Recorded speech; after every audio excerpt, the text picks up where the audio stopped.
지난주가 우리는 바로 이 말씀 다음 편에 나와 있는 주님께서 오직 성령이 너에게 임하시면 하는 그 말씀을 통해서 오직 성령으로라는 제목으로 하나의 말씀을 받았습니다.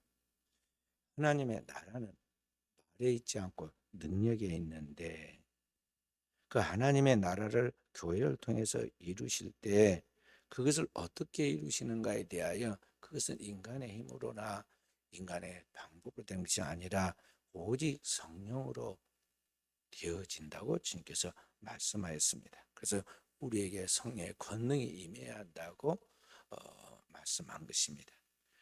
그런데 바로 그 하나님의 성령께서 우리 가운데 임하시고 우리를 통해서 역사하실 때 그 하나님의 성령이 오늘 우리에게 어떻게 임하시는가, 어떻게 임하여 우리를 지배할 수 있게 하는가 하는 것을 오늘 주님이 말씀하면서 예루살렘을 떠나지 말고 아버지께서 너에게 약속하신 것, 그 성령으로 세례받는 그 아버지의 약속이 이루어지도록 너희는 기다리라 그랬습니다.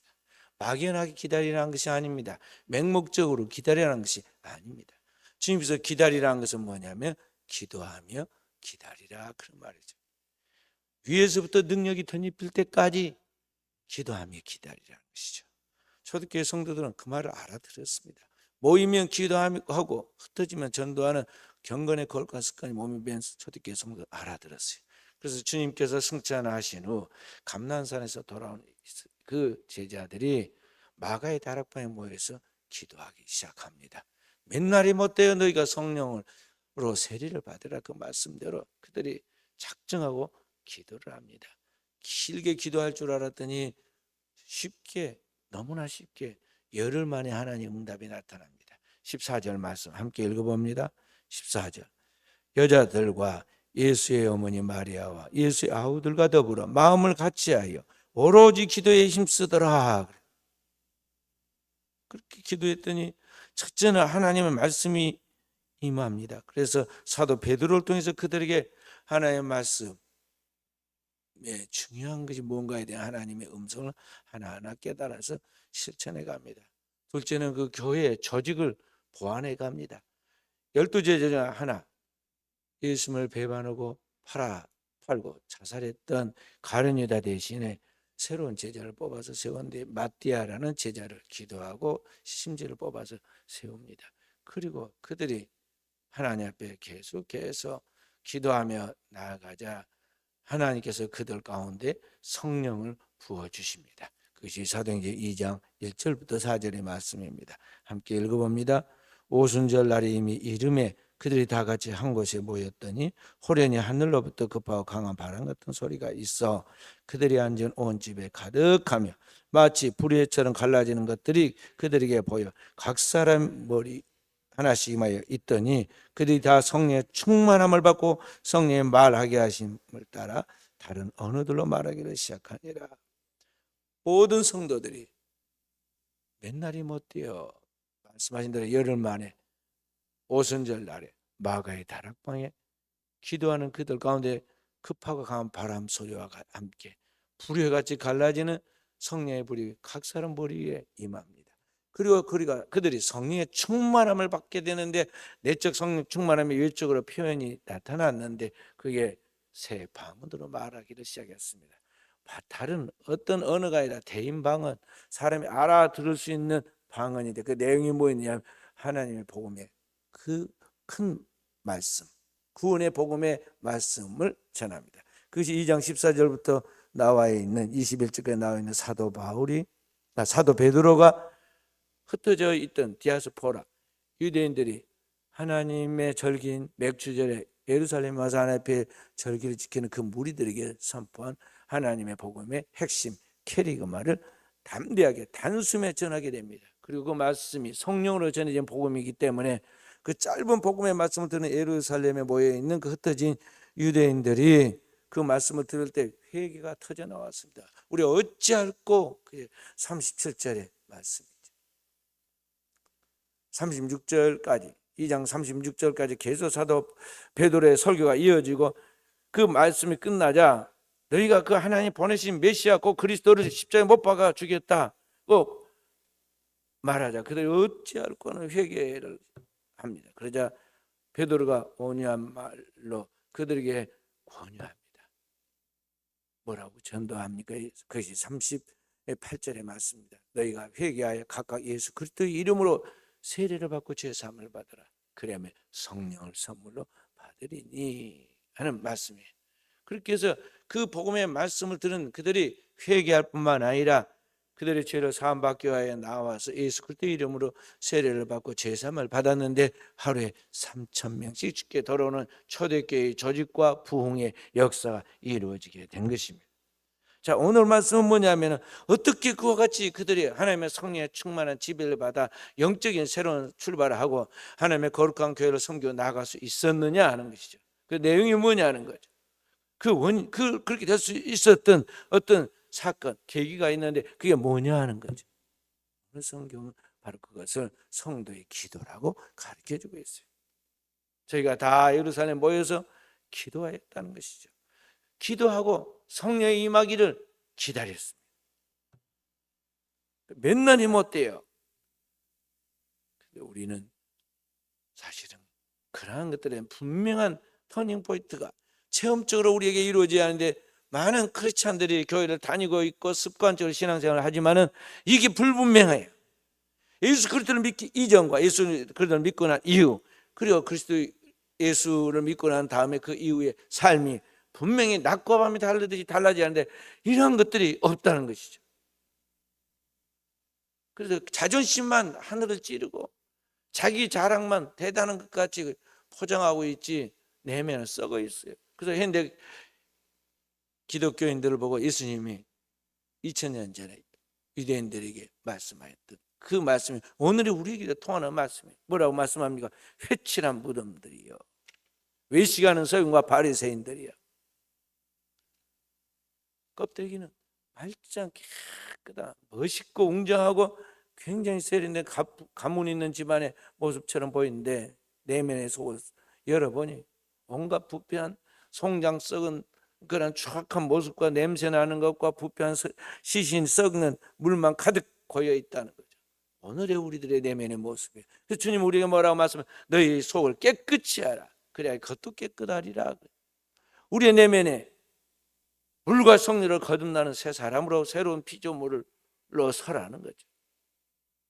그리스도의 보혈과 성령으로 확실하게 거듭나서 영혼의 속사람이 땅에 살고 있지만 하늘에 속한 사람으로서 이 세상 땅에 있는 신분만 귀하게 생각하지 말고 하늘에 속한 너의 거룩한 신분이 분명해라는 거죠. 구원받은 자로서 너의 영혼의 속사람이 왕같은 제사장이 그의 소유된 백성이고 하나님의 복음을 전하는 이 시대에 그리스도의 삼중절을 가진 선지자로서 그것을 감당하기에 부족함이 없도록 너의 영혼을 그리스도의 형상으로 바꾸라. 그런 말. 이것이 오늘을 사는 우리 모든 그리스도인에게 주어진 하나님의 축복이면서 사명이. 어떻게 우리가 이같이 성령을 통해서 완전한 변화된 삶을 살아가고 능력 있는 권세 있는 삶을 살아갈 수 있느냐? 어떻게 성령께서 우리를 관통하고 우리를 통해서 그 같은 땅의 신분을 가지고 있는 것이 아니라 땅의 신분이 있지만 하늘의 진짜 신분을 가지고 하나님의 자녀의 권세를 가지고 권세 있는 삶을 살아갈 수 있게 되느냐? 그게 뭐냐? 오늘 주님께서 우리 가르친 게 성도의 기도다 하는 것이죠. 그런 의미에서 사랑하는 성도 여러분, 오늘 여러분과 제가 정말 기도의 중요성을 알아야겠습니다. 주님은 우리에게 기도 외에 다른 방법이 없다 분명하게 말씀하셨어요. 그리고 너희는 이렇게 기도하라고 기도를 가르치십니다. 성경의 역사를 통해서 분명히 초대교회 성도들이 기도해서 이렇게 새 출발했다는 걸 보여줍니다. 그런데 현대 그리스도인들은 그런 전통, 거룩한 전통을 따라야 하는데 그런 트레디션이 없어요. 전통이 없어요. 여기 와서 다 무산돼 버립니다. 현대인들이 왜 기도하지 않을까? 왜 기도의 거룩한 전통을 따르지 않을까? 현대인들은 레전드, 전설이란 말을 좋아해요. 과거에 대한 그런 대단한 것이 오늘날 우리의 삶에 전설처럼 남아있기를 바라면서도 실제로는 자기가 전설의 주인공으로 살려고 하지 않아요. 다 성경의 주인공들은 그와 같은 전설의 사람이 될 수 있었던 건 뭐냐면 진짜 기도한 사람들이었거든. 근데 현대인들은 과거에 비해서 너무 살기 좋고 좋은 환경 속에 있기 때문에 기도하기에 너무나 좋아요. 그런 조건이. 그래서 현대인들은 실제로 그 내용이 기도가 실종되어 있다는 것이죠. 왜 그럴까요? 기도에 대한 절대 필요성과 중요성을 모르고 있기 때문에 그러한 것입니다. 우리 손녀가 하나밖에 없는 손녀가 자기 아빠 따라서 저 영국을 갔어요. 감기도 기침도 좀 덜 떨어졌다고 그러던데 자주 감기가 걸리는데 아파트 살면 자주 감기가 걸려. 소통이 바람이 잘 이렇게 자주 환기시켜야 하는데 그게 잘 안 되니까 그렇죠. 그런데 영국을 가는데 좀 걱정을 했어요. 안 데리고 갔으면 애기 더 아플까 싶어요. 그게 가면 치료하기도 어려우니까. 그랬는데 본인이 가고 싶어하고 또 아빠가 가고 싶어하는 딸을 데리고 모처럼 여행을 하고 싶어 해서 그래서 저희들은 말을 못했습니다. 기도만 해줄 뿐이지. 그런데 잘 도착했다고 14시간 비행기 타고 영국에 잘 도착했다고 자기 할머니 카톡에다 딱 넣어놨어요. 그래서 제가 생각했습니다. 야, 좋은 세상이다. 제가 옛날에 공부 겸 성경을 공부하는 겸 성지순례를 갔던 때가 있었는데 25년 전에 갔을 때 35년 전인가 35년 전에 갔을 때는 한 번에 못 가고 저 홍콩에서 내려고 가든가 그런 것 같아요. 그런데 한 번에 쑥 갔다 오더라고요. 좋은 세상 아니에요. 좋은 세상. 그러니까 하루 만에 갔다가도 올 수도 있어. 잘만 하면. 그래서 오늘이 우리가 살고 있는 이 시대는 자신이 원하는 것을 돈으로 모든 것을 누릴 수 있고 소유할 수 있고 그렇게 인간이 만능인 것처럼 살아갈 수 있게 돼요. 오늘 현대인들은 자기가 할 것들에 대해서 로봇을 다 시키잖아요. AI 인공지능을 단 로봇을 딱 해놓으면요. 청소도 지가 다 해줘, 밥도 다 해줘, 불도 다 꺼줘, 다 해줍니다. 기도도 대신 해줘요. 기도도.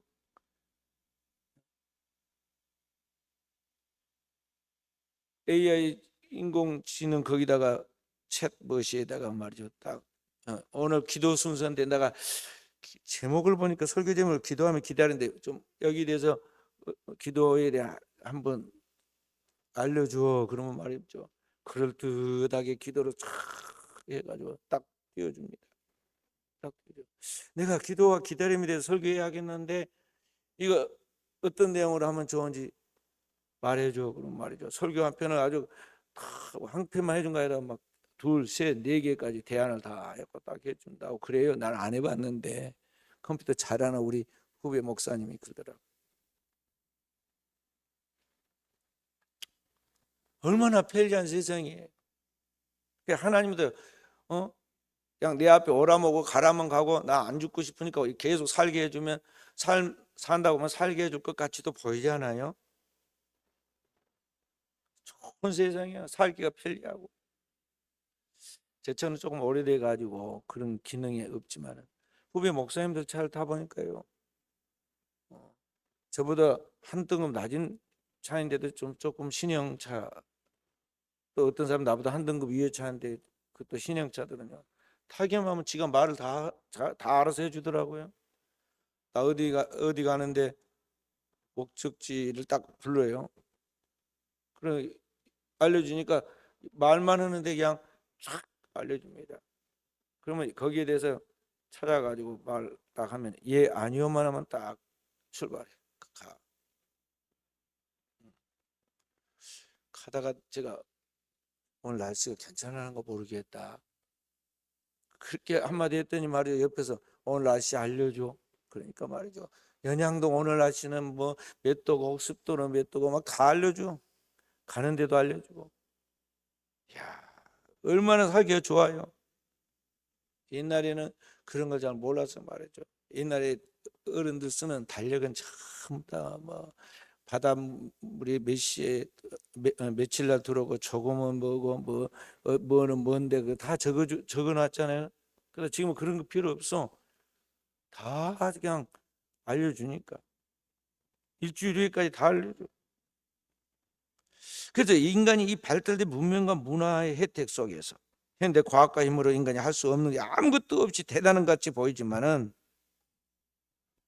사실은 가장 중요한 자기의 생명을 자기 스스로 보존하지 못한다는 거죠. 내 생명을 젊음 속에서 영원히 이 자리에 멈추게 해줘. 근다 해서 그게 다 그대로 해줍니까? 어떤 대단한 세계적인 권력자나 재벌이라 할지라도 세계적인 유명한 사람이라 할지라도 결국은 하나님의 정한 인간의 수명의 그 한계 앞에서 그 하나님 그 모든 것을 마치는 그때 그 수명의 장사가 없어요. 갑자기 찾아오는 질병이나 사고만이 아니라 인간이 하나님 딱 정한 어떤 나름대로 하나님의 그 사람의 생명이 있어요.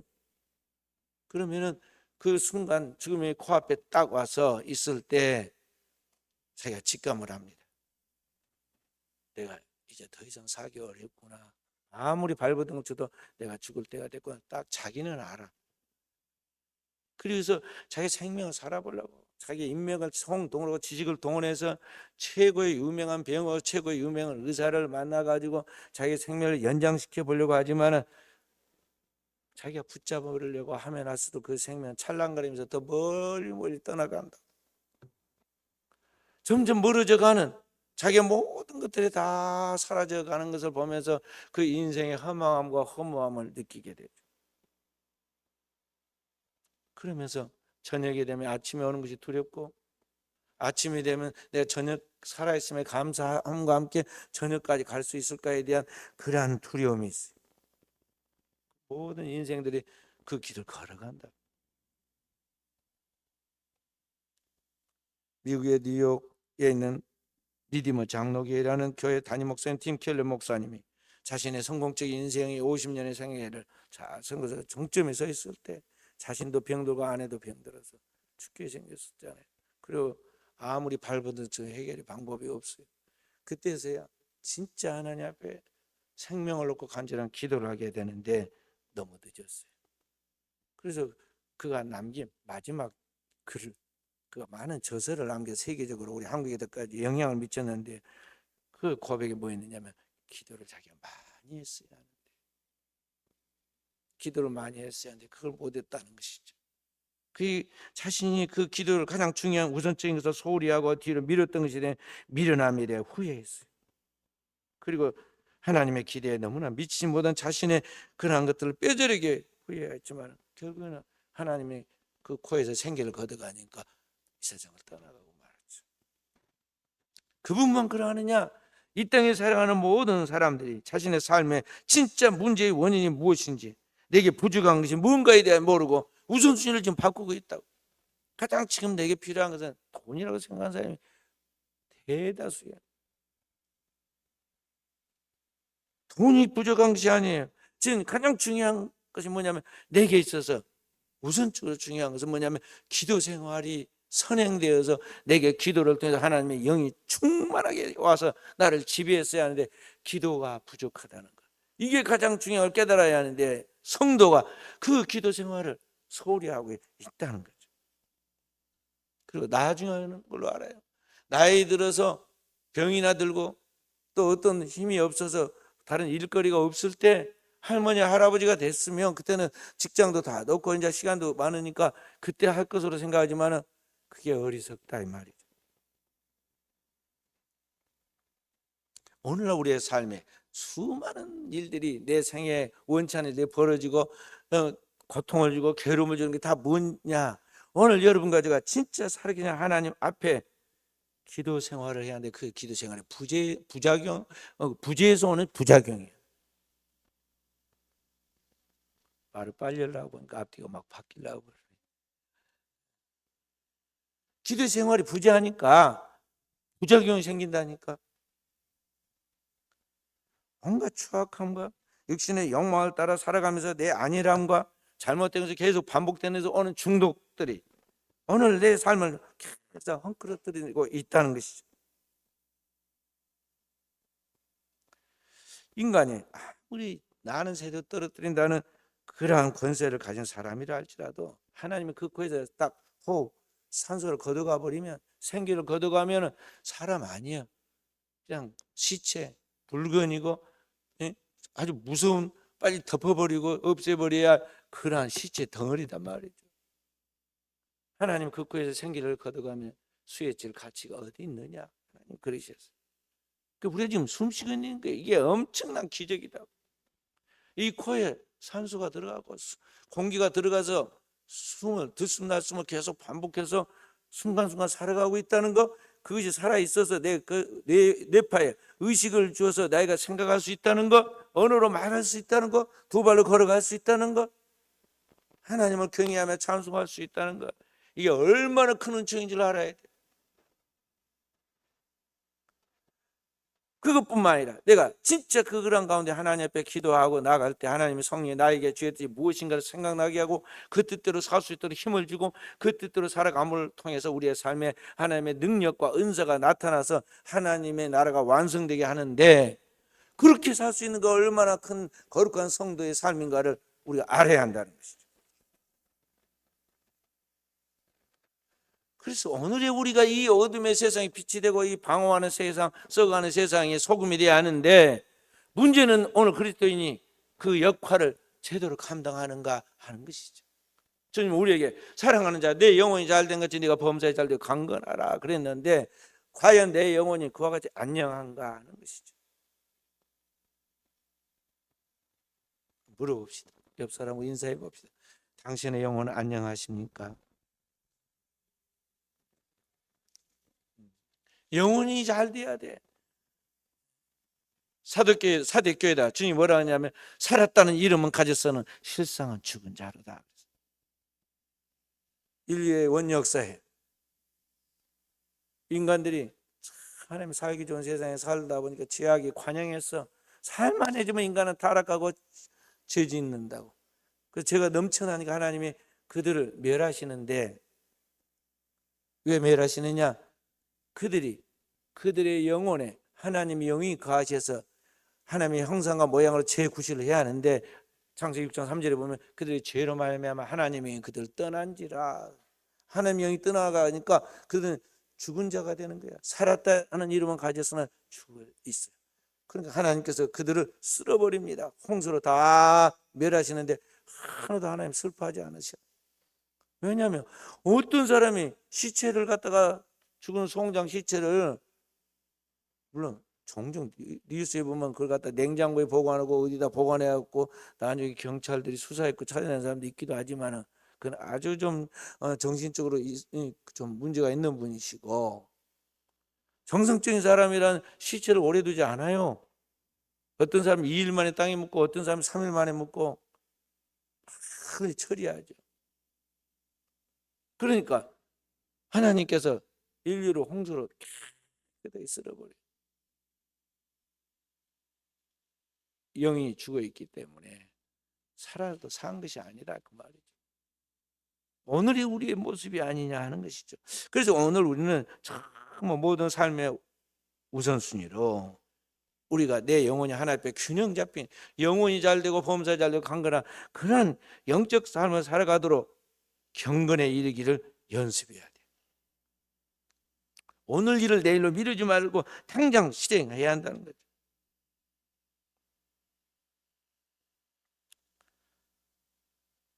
병원의 의사들이 싫어하는 사람이 있다고 그래요. 어떤 사람이 싫어하냐? 앓고 있는 차라리 죽겠다 그런 사람. 치과 의사가 싫어하는 사람이 있다고 그래요. 이빨이 없으면 이 몸으로 먹겠다고 한 사람. 변호사가 싫어하는 사람은 뭘까요? 법대로 사는 사람. 하나님이 가장 싫은 사람은 누굴까요? 기도해봐야 아무 소용도 없다고 한 사람. 그 싫어하셔. 하나님을 불신하고 평소 기도하는 사람들의 생활을 과소평가하고 비웃고 조롱하는 사람. 그리고 어느 날 한순간 자기가 그런 때가 와. 절대 자기는 무너지지 않을 것 같은 그 사람이 하루아침에 죽고 사는 삶과 죽음이 문지방 하나로 넘나드는 그러한 순간이 온다니까. 그때 가서 내가 곧 죽겠구나 하고 자기의 마지막 종말을 직감하면서 내가 어떻게 됐겠냐 두려워 떨고 당황하게 되죠. 그때 가서는 아무리 사랑하는 사람이 와서 뭐 아버지 사랑해요, 뭐 엄마 수고했어요, 사랑해요, 빨리 일어나세요, 그런 말 필요 없어요. 평소에 늘 기도에 박대받으면서도 기도해 주는 목회자도 그때는 어떻게 손을 못 대. 하나님이 이미 딱 정해놨단 말이죠. 도와줄 수 없어. 자기가 하나님 앞에 1대1로 서서 스스로 자기 준비된 삶에 대한 결론을 정집어 찍어야 돼. 그래서 우리는 진짜 하나님 앞에 기도해서 거룩한 영성의 사람으로 자기를 무장해 나가야 한다 이 말이죠. 왜 우리가 꼭 기도해야 하는가? 성도가 기도하지 않으면 자기 생각대로 하게 되고 있어. 인간의 생각이 뭐냐? 그게 정상적이고 굉장히 인격이고 인본주의고 뭐 그게 대단한 것 같이 보이지만 인간의 생각이 곧 사탄이야. 주님이 평생 주님을 따라다니면서 훈련받았던 시몬이 기도가 제대로 정상적으로 안 했잖아요. 그러다니까 왔다 갔다 해요. 금방 주는 그리스도시요 살아계신 하나님의 아들이십니다. 그러다가 한 단계 나가서 주님께서 십자가 부활을 통해서 하나님의 뜻을 이루어간다는 그 복음의 핵심을 이야기하니까요. 당장 예수님 십자가에 죽으면 안 된다고 예수님을 붙잡고 막 그 굉장히 의리 있는 사나이처럼 그렇게 하잖아요. 그런데 그 인간의 생각이라고. 예수님이 사탄이라고 꾸짖었어요. 내가 하나님의 일을 생각지 않고 사람의 일을 생각하는도다. 인간적인 생각, 인본주의가 바로 사탄의 생각이고 이 사탄의 역사예요. 그래서 인간이 가진 이 생각을 절대 믿으면 안 돼. 어떤 미사여구를 통해서 꾸며내도 그건 아니다 이 말이죠. 인간의 모든 생각을 가장 고상하게 꾸며놓은 것이 뭐냐면 그게 공산주의 이념이에요. 그런 공산주의 이념에 따라서 그것을 하나의 국가의 제도로 만드는 것이 공산주의 국가라고. 근데 지금까지 공산주의 국가가 이 세상에 끼친 영향을 보세요. 선한 영향이 어디에 있습니까?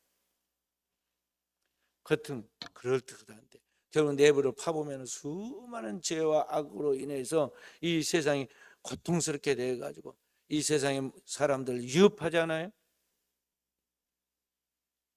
성도는 어떻게 살아야 하느냐? 하나님의 말씀을 취하로 묵상하면서 그 말씀을 따라서 살아내야 돼요. 3000년 전에 다윗은 장차 오시는 이 땅에 메시아이신 그리스도의 왕국의 모형으로서 삶을 살았는데 어떻게 그렇게 살아냈느냐? 그리스도의 조상으로서 그 삶을 살아낼 수 있던 건 뭐냐면은 그가 왕이 되기 전부터 어릴 때부터 시작해서 왕이 된 다음에도 그리고 하나님 앞에 가는 그 마지막 순간까지 그는 자기 삶에 루틴이 있었어요. 그게 뭐냐? 하루에 저녁과 아침과 정오에 하나님 앞에 기도하였어요. 시편 1편 1절부터 2절에 보면 복 있는 사람은 악인의 길을 쫓지 아니하며 죄인의 길을 서지 아니하며 오만한 자리에 앉지 아니하고 오직 주의 말씀을 주야로 묵상하는 자로다 그랬어요. 그러니까 이 세상에 날고 기는 사람들 그 사람들과 함께 어울려서 뭔가 세상으로부터 눈치 보고 여론을 따라가고 이 땅에 있는 것들에 뒤처지 않으려고 거기에 종전걸음으로 매달린 것이 아니라 그는 위로부터 하나님께만 영향을 받는 것이죠. 주의 뜻이 무엇인가에 대해 하나님의 말씀을 따라서 그 말씀을 자기의 것으로 말씀이 육신이 되도록 인격화될 때까지 주야로 묵상했어요. 결과는 어떻게 하냐? 하나님의 축복이야. 사람이 뭔가를 가져다 준 게 아니에요. 자기가 뭔가를 얻은 게 아니에요. 위로부터 하나님 축복을 주세요. 그 시편 1편 3절에 뭐라고 그랬어요? 저는 시냇가에 심은 나무가 과실을 쫓아 시절을 쫓아 열매를 맺으며 그 잎사귀가 마르지 아니한 같으니 그 행사가 다 형통하리로다. 시냇가에 심은 그 나무에 과실이 때에 맞게 계절을 쫓아 열매 맺은 것 같이 하나님이 그의 삶의 모든 부분에 적절하게 하나님의 때 하나님이 그 가운데 역사하셔서 최고의 축복을 주신다는 거죠. 어느 때까지냐? 자손 천대까지 영원하다. 그러니까 오늘 우리는 성도의 그 신앙의 삶에 있어서 가장 중요한 것이 뭔가를 알고 자기의 삶에다 그 훈련을 시켜서 무장해야 돼요. 저절로 배에 있도록 하라는 거죠. 배에 있도록 하라. 그래서 기도보다 앞선 것이 있어서는 안 되고, 기도보다도 중요한 거 없어요. 모든 것이 앞서 기도를 충분히 해야 돼요. 스트레스가 올 때마다, 뭔 일에 쫓기고 당황할 때마다 먼저 기도가 선행되라는 거죠. 그 일을 위해 하나님의 이 교회를 세우고 그리스도의 피로 그 교회가 되도록 만민의 기도하는 집을 허락한 것이에요. 공산주의가 들어간 나라마다 교회를 박살을 내고 십자가를 떼고 교회 다니는 사람들을 죽이고 쫓아낸 이유가 뭐예요? 하나님과 반대되는 영적인 대적이, 그 영이 그 속에 들어있기 때문에 하나님의 백성들이 거룩한 삶을 살아내지 못하도록 하기 위해서 지금 공격하는 거거든요. 그래서 여러분과 제가 지금 자유의 세계에서 하나님 앞에 교회에서 예배하고 기도한 게 이게 얼마나 큰 축복인 걸 알아라는 거죠. 한국은 지금 굉장히 위험한 상황이 놓여 있어요.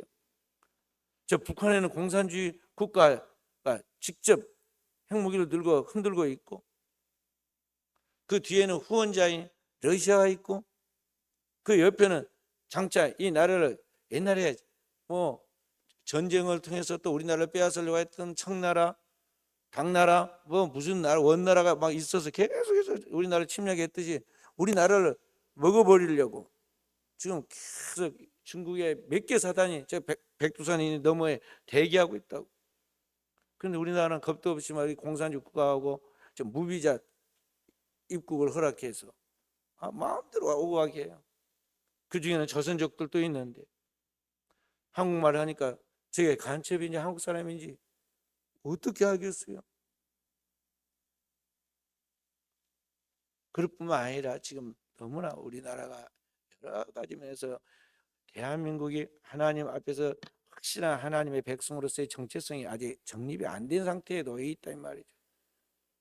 그래서 성도들이 이때 어둠의 빛처럼 세상의 소금처럼 역할을 감당할 수 있도록 하나님 말씀에 서 있고 기도해야 하는데, 오늘 현대 한국 교회가 진짜 교회에서 기도하느냐 이 말이죠.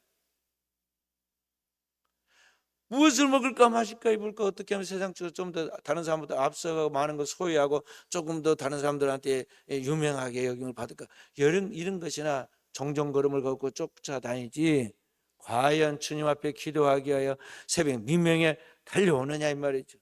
주님처럼. 주님은 우리에게 기도해라, 이렇게 기도하라, 뜻이 하늘에서 이루어진 같이 땅에서 이루어지도록 기도하라고 했어요. 아버지께서 우리를 위해 계획하니까 하나님의 뜻이 하늘에서 이미 우리에게 약속하셨어요. 그 뜻이 이 땅에 오늘 우리의 삶의 자리 현재 이루어지도록 우리는 기도해야 할지니라. 기도하라 명령하였어요.